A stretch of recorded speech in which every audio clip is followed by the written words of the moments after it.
Welcome to social. Vijay Sethupathi undoubtedly Indian cinema के one of the best actors में से हैं, जिनकी एक्टिंग वर्सटैलिटी आपको हर फिल्म में देखने को मिलती है। विजय की जर्नी बाकी साउथ इंडियन एक्टर्स से अलग रही है, जहां उन्होंने 10 साल तक स्ट्रगल किया है। विजय को अपने करियर की शुरुआत में सिर्फ कुछ सेकंड्स के रोल दिए जाते थे और आज वो जिस लेवल पर हैं, वहां तक पहुंचने के लिए उन्होंने बहुत हार्ड वर्क किया है। फिल्म पिज्जा में एक डिलीवरी बॉय का रोल हो, विजय ने सभी कैरेक्टर्स को परफेक्शन से प्ले किया है। इस वीडियो में हम आपको विजय सेतुपति की लाइफ से जुड़े 25 फैक्ट्स बताएंगे जो शायद आप नहीं जानते हो। तो आपसे रिक्वेस्ट है कि इस वीडियो को आप एंड तक जरूर देखें। I hate to see my face, seriously.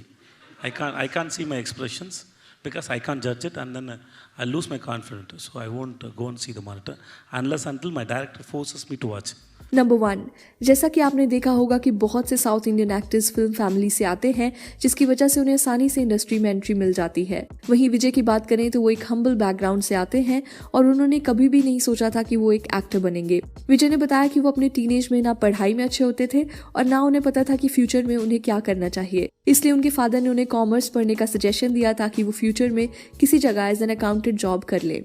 Number 2, विजय पर हमेशा से फैमिली रिस्पॉन्सिबिलिटीज रही थी, जिसके लिए उन्हें पढ़ाई करते हुए भी जॉब्स करनी पड़ती थी। अपनी टीनेज में उन्होंने रेस्टोरेंट्स, फूड बोट्स और शोरूम्स में एक पार्ट टाइम एम्प्लॉय के तौर पर काम किया है।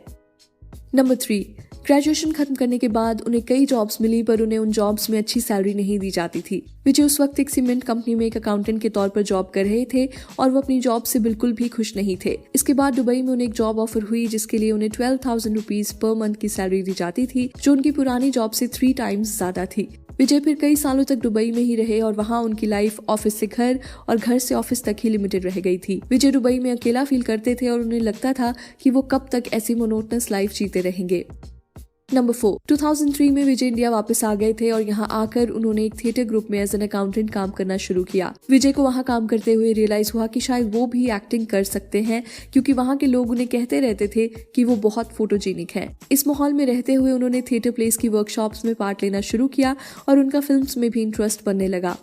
जैसे कि हमेशा होता है कि थिएटर आर्टिस्ट फिल्म के लिए भी ऑडिशन देते रहते हैं, वैसे ही विजय ने भी अपने दोस्तों के साथ ऑडिशंस देना शुरू किया। ये ऑडिशंस किसी बड़े रोल के लिए नहीं होते थे, बल्कि छोटे कैरेक्टर्स के लिए होते थे, जिन्हें बस एक सीन में एक लाइन बोलनी होती थी या फिर बैकग्राउंड में सीन का पार्ट बनना होता था। नंबर 5, विजय ने इसी तरह 5 सालों तक एक्स्ट्रा के तौर पर काम किया, जहां उनके रोल्स अनक्रेडिटेड ही रहे थे। कभी वो एक बॉक्सिंग स्पेक्टेटर बनते थे, तो कभी कबड्डी प्लेयर, तो कभी लीड कैरेक्टर के साइलेंट दोस्त, जिसका मूवी में काम सिर्फ हीरो के बैकग्राउंड में दिखने का होता था। विजय की लाइफ से हम सब सीख सकते हैं कि कैसे हार्ड वर्किंग होने के साथ साथ पेशेंट होना भी बहुत ज़रूरी है। विजय को भी इन रोल्स के लिए ज़्यादा पैसे नहीं दिए जाते थे और फैमिली में हर कोई उन्हें समझाया करता था कि उन्हें एक्टिंग छोड़कर वापस ऑफिस जॉब कर लेनी चाहिए। इन सभी प्रॉब्लम्स के बावजूद भी वो एक्टिंग करते रहे और आज वो इंडस्ट्री के टॉप एक्टर्स में से एक हैं। इसी तरह अगर बॉलीवुड स्टार किड्स के स्ट्रगल की बात करें तो उन्हें ऑडिशन देना एक स्ट्रगल लगता है, या फिर किसी टॉक शो में ना जा पाना उनके लिए एक स्ट्रगल होता है। हमारा मानना है कि विजय की एक्टर बनने की जर्नी सबके लिए एक लाइफ लेसन हो सकती है, जिसे हमेशा मोटिवेशन के तौर पर देखा जा सकता है। नंबर 6, 2010 में आई फिल्म थनमार्क परुवा कात्रु से विजय का करियर पूरी तरह से बदल गया, जहां उन्हें फिल्म के लीड रोल में कास्ट किया गया। फिल्म की कहानी एक रूरल बैकग्राउंड पर बेस्ड थी, जहां हम 2 ऐसे लोगों की लव स्टोरी देखते हैं जो फैमिली डिस्प्यूट की वजह से कभी भी एक नहीं हो सकते। फिल्म को क्रिटिक्स से पॉजिटिव रिव्यूज मिले थे और इस फिल्म ने 3 नेशनल अवार्ड्स भी जीते थे, जिसमें एक बेस्ट तमिल फिल्म ऑफ 2000 का अवार्ड भी था। फिल्म में विजय के रोल को भी अच्छा रिस्पॉन्स मिला था, जिसके बाद से उन्हें बड़ी फिल्म्स के लिए प्रोड्यूसर्स अप्रोच करने लगे। नंबर 7, विजय को फिर हॉरर फिल्म पिज्जा से एक अलग ही पॉपुलैरिटी मिली, जहां फैंस उनकी एक्टिंग देखकर हैरान ही रह गए थे। फिल्म की कहानी भी काफी इंटरेस्टिंग है, जहां एक डिलीवरी बॉय पिज्जा डिलीवर करने के लिए घर में जाता है और वहां उसे पैरानॉर्मल एक्सपीरियंसेस होने लगते हैं। फिल्म में विजय की परफॉर्मेंस देखने वाली है, जहां ज्यादातर सीन्स में उन्हें अकेले ही एक्टिंग करनी थी और वो सभी सीन्स फिल्म का बेस्ट पार्ट है। फिल्म का बजट 1.5 करोड़ का था और फिल्म ने 8 करोड़ प्लस का बिजनेस किया था और इसलिए ये फिल्म विजय के लिए एक गेम चेंजर साबित हुई थी। नंबर 8, फिल्म पिज्जा के लिए विजय को 5 लाख रुपए एज एन एक्टिंग फी दी गई थी, जो उस वक्त उनका सबसे बड़ा पे चेक था। फिल्म के डायरेक्टर भी उनके लॉन्ग टाइम फ्रेंड थे, जिनके साथ वो शॉर्ट फिल्म्स में काम किया करते थे। पिज्जा की सक्सेस को देखकर बॉलीवुड में भी फिल्म का रीमेक बनाया गया था, जहां अक्षय ओबरॉय मेन कैरेक्टर के तौर पर नजर आते हैं। पिज्जा का हिंदी रीमेक बॉक्स ऑफिस पर फ्लॉप रहा था और फिल्म ने 4 करोड़ का कलेक्शन किया था। नंबर 9। अब बात करते हैं विजय की फिल्म 96 से जुड़े कुछ फैक्ट्स की। तो हम आपको बता दें कि 96 हमारी पर्सनल फेवरेट फिल्म में से एक है। इस फिल्म को जब लिखा जा रहा था तो फिल्म के डायरेक्टर प्रेम कुमार ने राम का कैरेक्टर विजय सेतुपति को मन में रखकर ही लिखा था। प्रेम कुमार को पता था कि विजय ही है जो राम के कैरेक्टर को बारीकी से समझ पाएंगे। हमारे ओपिनियन में विजय की एक्टिंग ही है जो फिल्म को स्टैंड आउट बनाती है, क्योंकि अगर कोई और एक्टर होता तो शायद ही वो इस कैरेक्टर की न्यूएंसेस को अच्छे से समझ पाता। नंबर 10। विजय सेतुपति को इंडस्ट्री में ज्यादा टाइम नहीं हुआ है, पर उनकी फैन फॉलोइंग काफी बड़ी है। हम सब तो उनके फैंस हैं ही, पर बॉलीवुड के सुपरस्टार शाहरुख खान भी विजय की एक्टिंग को काफी अप्रिशिएट करते हैं। एक इवेंट के दौरान शाहरुख ने विजय की एक्टिंग को कॉम्प्लीमेंट किया था, जिसको सुनकर विजय खुद भी हैरान हो गए थे। I just want to say I don't know how to do this, but I really want to compliment you. You're one of the most wonderful actors I've seen in my life. Number 11। Film Vikram Vedha में are Madhavan और विजय सेतुपति एक साथ नजर आते हैं, जहां हम gangster और कॉप से जुड़ी स्टोरी लाइन देखते हैं। फिल्म में जब पहली बार दोनों कैरेक्टर्स एक दूसरे को फेस करते हैं तो इस सीन को बिना रिहर्स किए किया गया था। माधवन और विजय इससे पहले एक दूसरे से कभी नहीं मिले थे, और जब उनका सीन शूट किया जाने वाला था तो पहली बार दोनों का इंटरेक्शन उसी सीन में हुआ था। विजय ने एक इंटरव्यू में रिवील किया कि अगर वो माधवन से पहले ही इंटरैक्ट कर लेते तो शायद सीन में वो इंटेंसिटी नहीं आ पाती। इसलिए विजय ने फिल्म के डायरेक्टर को बोल दिया था कि वो माधवन से डायरेक्टली उसी सीन में मिलेंगे जिस दिन उनका एक साथ शूट किया जाना होगा। अगर आपने फिल्म देखी है तो हमें जरूर बताएं कि फिल्म में आपको दोनों की ऑन स्क्रीन अपीयरेंस कैसी लगी थी।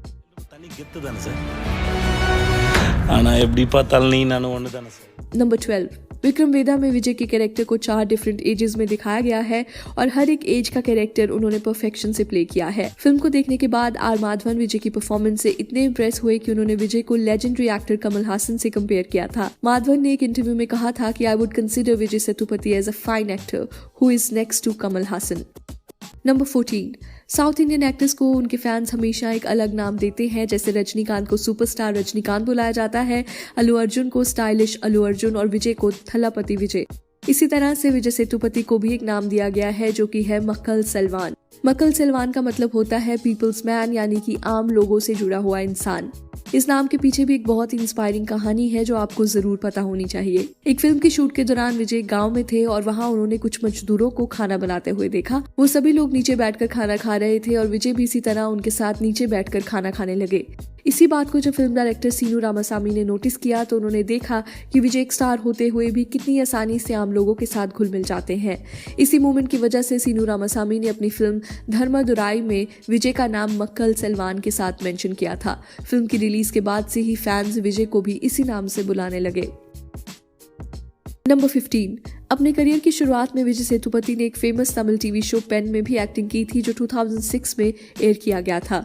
इसके अलावा विजय ने फिल्म्स में आने से पहले कई शॉर्ट फिल्म्स की हैं जो आज भी यूट्यूब पर अवेलेबल हैं। जिन डायरेक्टर्स ने विजय को उस वक्त अपनी शॉर्ट फिल्म्स में चांस दिया था, विजय ने फेमस होने के बाद भी उन सभी फिल्म मेकर्स को इंडस्ट्री में लॉन्च करने में मदद की है। नंबर 16। फिल्म लाल सिंह चड्ढा में भी विजय के कास्ट होने की रिपोर्ट्स आई थी, जहां विजय एक इंपॉर्टेंट रोल में नजर आते, पर इवेंचुअली जब फिल्म की शूटिंग लॉकडाउन की वजह से डिले हो गई तो बाद में डेट्स के इश्यूज के चलते विजय फिल्म का पार्ट नहीं बन पाए। फैंस ने अज्यूम किया था कि फॉरेस्ट गंप में बब्बा के कैरेक्टर के री इमेजिन वर्जन में विजय को कास्ट किया गया था। नंबर 17। श्रीलंकन क्रिकेटर मुरलीधरन की बायोपिक में विजय टाइटल रोल में नजर आने वाले थे और उन्होंने फिल्म का पोस्टर भी रिलीज किया था, पर जैसे ही उन्होंने फिल्म की अनाउंसमेंट की तो तभी कंट्रोवर्सीज क्रिएट हो गई। ट्विटर पर फिल्म को बॉयकॉट करने का ट्रेंड चल गया, जहां लोगों का कहना था कि एक इंडियन होते हुए विजय को श्रीलंकन पर्सनैलिटी का रोल नहीं करना चाहिए। इसके अलावा इंडियन तमिल्स को श्रीलंका में बहुत हरास किया जाता है और कितनी ही बार न्यूज में भी उनके अगेंस्ट किए गए इनजस्टिस के बारे में सुनने को मिलता है। इन्हीं रीजंस की वजह से बहुत लोग विजय पर गुस्सा थे, जिसके बाद मुरलीधरन ने विजय को एक लेटर लिखा जिसमें उन्होंने विजय को फिल्म करने के लिए मना कर दिया था। नंबर 18। विजय और जैसी की लव स्टोरी भी काफ़ी इंटरेस्टिंग है, जहां 2001 में लोगों के लिए इंटरनेट एक बहुत ही नई चीज़ थी जिसे कम लोग ही अफोर्ड कर पाते थे। दुबई में अपनी जॉब के दौरान विजय ने इंटरनेट यूज़ करना सीखा था, जिसके थ्रू उनकी मुलाकात जैसी से हुई। जैसी चेन्नई की एक कंपनी में काम करती थी और कई सालों तक विजय ने उनसे ईमेल्स और फ़ोन के थ्रू ही बातें की थी। विजय के लिए जब दुबई में रहना मुश्किल हो गया था तब जैसी ने ही उन्हें इमोशनली सपोर्ट भी किया था। 2003 में विजय इंडिया वापस आ गए थे और उसी साल दोनों ने शादी कर ली थी। नंबर 19, विजय सेतुपति के बेटे का नाम सूर्या है और उन्होंने ये नाम अपने बचपन के दोस्त के नाम पर रखा है। विजय के इस दोस्त का नाम भी सूर्या था, जिनकी मौत छोटी उम्र में ही हो गई थी। विजय उनसे इतना अटैच थे कि उन्होंने हमेशा से सोचा हुआ था कि वो अपने बेटे का नाम सूर्या ही रखेंगे। विजय के बेटे सूर्या भी अपने फादर के साथ मूवीज में एक्टिंग कर चुके हैं, जहां उन्होंने फिल्म नानुम राउडी धान और सिंधुबाद में काम किया है। नंबर 20, लॉकडाउन का टाइम जिस तरह से हम सभी के लिए मुश्किल रहा है, वैसे ही विजय के लिए भी ये टाइम काफी चैलेंजिंग रहा था। विजय अपने आप को एक वर्कहॉलिक मानते हैं और लॉकडाउन से पहले वो कई मूवीज शूट कर रहे थे और फिर एकदम घर बैठना उनके लिए मुश्किल हो गया था। विजय ने बताया कि मैं रोज न्यूज देखता था कि कैसे लोगों के पास घर चलाने के लिए पैसे नहीं है और ये सभी बातें विजय को डिप्रेस करती थी। विजय ने कहा कि मैं खुद एक मिडिल क्लास फैमिली से आता हूँ, तो मैं समझ सकता हूँ कि कितने लोगों की लाइफ इस लॉकडाउन ने खराब की है। नंबर 21, फिल्म पेटा में विजय सुपरस्टार रजनीकांत और नवाजुद्दीन सिद्दीकी के साथ नजर आते हैं और ये फिल्म सिर्फ उन्होंने इन दोनों एक्टर्स के साथ काम करने के लिए साइन की थी। विजय ने कहा था कि रजनी सर और नवाज दोनों ही एक्स्ट्राऑर्डिनरी एक्टर्स हैं और इस फिल्म के दौरान मुझे उनसे बहुत कुछ सीखने को मिला। नवाजुद्दीन भी विजय से बहुत इंप्रेस हुए, जहां उन्होंने कहा कि विजय बहुत आसानी से अपने कैरेक्टर को प्ले कर देते हैं, जो कि एक अच्छे एक्टर की निशानी है। इसके अलावा रजनी सर ने भी विजय के एक अवार्ड फंक्शन में सबके सामने तारीफ की थी। नंबर 22, विजय की वर्सटाइल परफॉर्मेंसेस देखने के बाद उन्हें बॉलीवुड में भी कई फिल्म्स ऑफर की गई हैं, पर उन्होंने हमेशा फिल्म्स को करने से मना कर दिया है। उन्हें बॉलीवुड से कोई प्रॉब्लम नहीं है, पर उनका मानना है कि वो बॉलीवुड के कल्चर को अभी समझ नहीं पाए हैं। विजय ने कहा कि मैं साउथ इंडियन सिनेमा में बहुत बिलीवेबल से कैरेक्टर प्ले करता हूँ, क्योंकि मुझे यहाँ की ऑडियंस और उनके कल्चर का पता है, पर बॉलीवुड की फिल्म्स के बारे में मैं ज्यादा नहीं जानता हूँ। रिसेंटली न्यूज रिपोर्ट्स आई कि विजय सेतुपति कैटरीना कैफ के साथ एक हिंदी फिल्म में नजर आ सकते हैं और इस फिल्म को अंधाधुन के डायरेक्टर श्री राम राघवन डायरेक्ट करने वाले हैं। अगर ये रिपोर्ट सच हुई तो विजय के लिए इससे बेटर बॉलीवुड डेब्यू हो ही नहीं सकता। आप भी हमें अपने कमेंट्स में जरूर बताएं कि क्या आप विजय को बॉलीवुड फिल्म्स में देखना चाहेंगे। नंबर 24, 2015 से विजय सेतुपति ने फिल्म प्रोड्यूस करना शुरू किया था, जहां उनकी पहली प्रोड्यूस फिल्म रही ऑरेंज मिठाई। ये चलिए that's a wrap on this video. आप हमें इंस्टाग्राम, ट्विटर और फेसबुक पर भी फॉलो कर सकते हैं @social official, जहां आपको हर तरह की फिल्म और एंटरटेनमेंट से जुड़ी अपडेट्स मिला करेंगी। ऐसी और भी इंटरेस्टिंग वीडियोस के लिए देखते रहिए सोशल, हर उस चीज के लिए जो आप जानना चाहते हैं।